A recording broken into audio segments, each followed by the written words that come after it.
Confession time. Although this was the second manual focus or quote-unquote vintage lens I ever bought, I have rarely used it in 4 years since I purchased it, and it's not due to disliking the lens. Rather, I got so caught up in buying more lenses for my collection that I simply neglected to use it very often. That and the first lens mount adapter I bought for the FD lenses had a built-in ND filter that honestly detracted from the image quality, though it did occasionally come in handy for some long exposure shots of water. But now that my neglectful ways are behind me, and I'm giving attention to each and every lens in my collection, let's find out what I think of this wide-angle lens.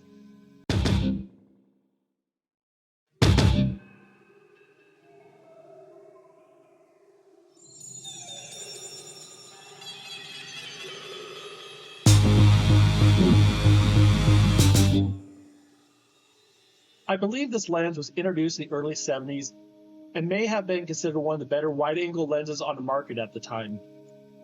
The aperture range goes from 2.8 to 22 and has a minimum focus distance of 1 foot or 0.3 meters. The body construction feels nice and solid, with no sense that Canon cheaped out on the materials.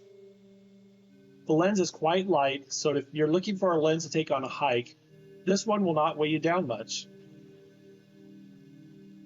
Without a doubt, this lens is meant for capturing landscapes and shots out in nature. I tested this lens both in New Mexico and around Tucson. The lens does a fine job of capturing big scenes in a wide field of view. Now, for me personally, the biggest concern for me is how granular I can dial into focusing. The focus ring has a fairly long throw, and for closer up subjects, it's very easy to use the camera's focus peaking and electronic viewer zoom to get a fairly sharp focus where I want it. I do, however, find it slightly trickier to get a focus on a subject further away. While in theory, focusing to infinity should result in sharpness, I've found that's never quite the case, and each lens can get a tad fiddly around the infinity focus mark. It's just a matter of dialing in the proper sharpness. There is, of course, a bit of barrel distortion that goes along with wide-angle lenses, so one simply needs to remember that while composing their photos. That said, it does a fine job of capturing images while wandering through the cactus near Tucson. It also manages to avoid barrel distortion when stitching images together for a more panoramic view of the scene. But overall, the image quality for landscape shots is quite nice. The 24mm focal length is very useful for wandering around small downtowns where buildings are tightly packed.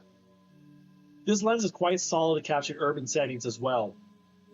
I also managed to get to a small town around sunset the other night to capture some nice twilight shots.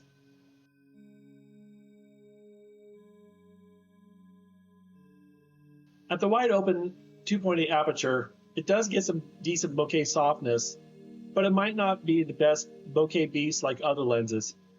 It also does a good job around f4 or 5.6 for lower light situations. As one might be gathering, this Canon FD lens is very dependable and of good quality, making it an easy choice whenever you feel like you need a wide-angle lens in your camera bag for the day. This is not a lens I'd use for portraiture just due to the wide-angle field of view. Of course, your results may vary. Pros for this lens.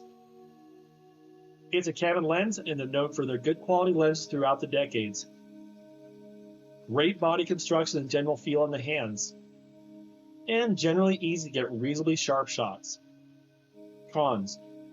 Honestly, nothing major jumps to mind during my testing.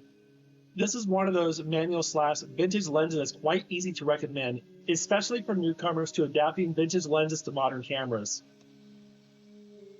Pricing seems to range from $100 USD upwards on eBay. I believe I paid over $100 at the local camera store in Tucson, which is called Monument Camera.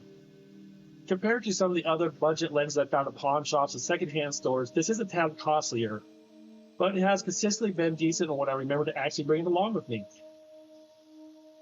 This is a no-brainer recommendation.